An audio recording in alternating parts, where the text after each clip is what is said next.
સૌવાલા મિત્રોને મારા જય સિયારામ। હું દુષ્યંત પાઠક આપની સેવામાં શ્રી હનુમાનજી દાદાની અસીમ કૃપાથી એક નવા વિડીયો સાથે હાજર છું। તો વાલા મિત્રો, આજનો ઉપાય આ વિષયની અંદર તારીખ છે 3 માર્ચ 2026 ને મંગળવાર। વાલા મિત્રો, હવે વાત કરીશું પંચાંગની।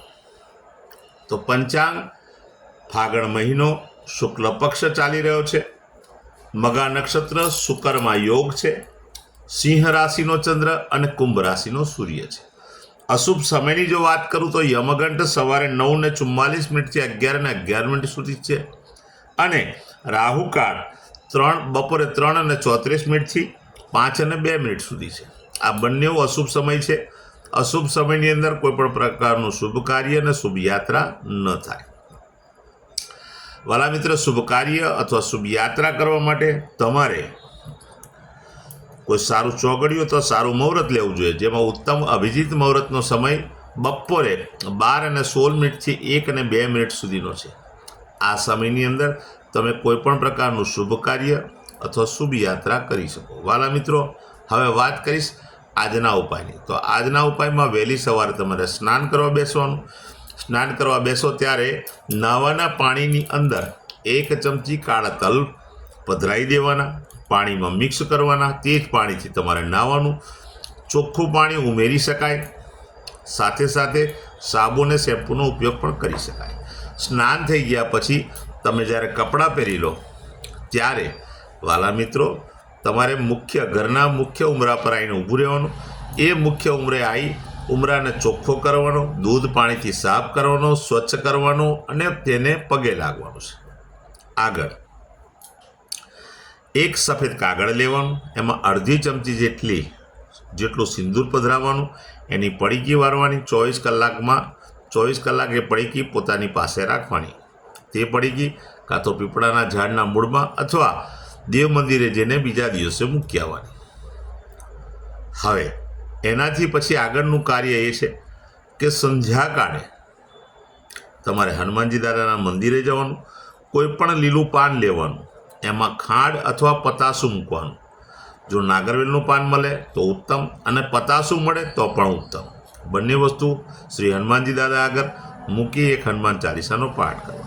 સંધ્યાકાળે પોતાના જ ઘરે આવવાનું અને પશ્ચિમ દિશા તરફનું મુખ રાખવાનું। શ્રી હનુમાનજી દાદાને કાગભૂષણની રામાયણજીનો પાઠ, શ્રી હનુમાન ચાલીસાનો પાઠ દાદાને અર્પણ કરવાનો। રાત્રે સૂતા પહેલાં પથારીમાં બેસવાનું અને ઓમ કૃષ્ણાય વાસુદેવાય હરે પરમાત્મને પ્रणतक्लेशनाशाय ગોવિંદાય નમો નમઃ આ મંત્ર યથાશક્તિ તમારે જપવાનો છે।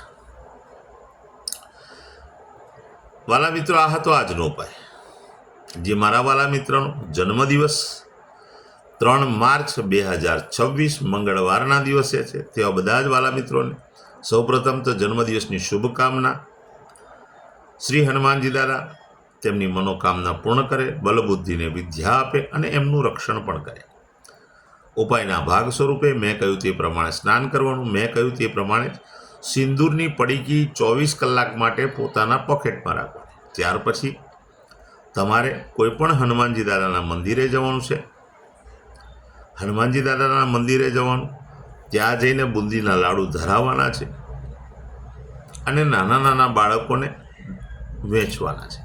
ગૌશાળામાં જવાનું, ગાયોને લીલું ઘાસનું દાન આપવાનું અથવા પોતાના ઘરે જે ભોજન બન્યું હોય તે ગાયોને અર્પણ કરવાનું છે। વાલા મિત્રો, તમારા જન્મદિવસ નિમિત્તે બીજું એક કામ કરવા જેવું છે। તામ્રપાત્ર આવે છે, તાંબાનું પાત્ર, એ તમે કોઈ પણ દેવ મંદિરે, મહાદેવજીના મંદિરે અથવા દેવ મંદિરે તમે દાન આપી શકો। બસ આટલું કરી લો, આખું વર્ષ ઉત્તમ રીતે પસાર થશે।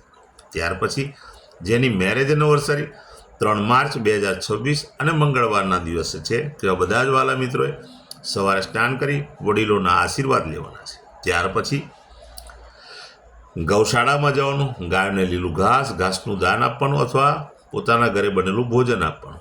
ત્યાર પછી વાલા મિત્રો, કોઈ પણ અનાથાશ્રમમાં, વૃદ્ધાશ્રમમાં, દેવ મંદિરે બ્રાહ્મણને અથવા જરૂરિયાતમંદ વ્યક્તિને ચોખાનું દાન, ગોળનું દાન અને ઘીનું દાન જો તમે કરશો, ઉત્તમ પરિણામ આખું વર્ષ પતિ અને પત્નીને મળશે।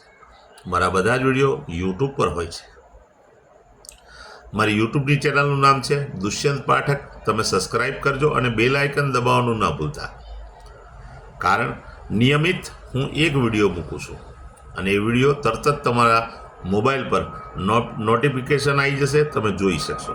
તેથી બેલ આઇકન દબાવવાનું ન ભૂલતા. મારું ફેસબુક અને ઇન્સ્ટાગ્રામનું પેજ છે, તેનું નામ પણ દુષ્યંત પાઠક છે.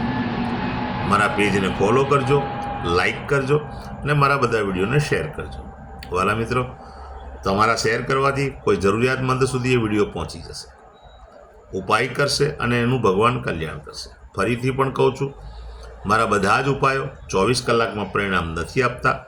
નિયમિત ઉપાય કરવાથી સફળતા મળે છે, એ વાત ચોક્કસ છે.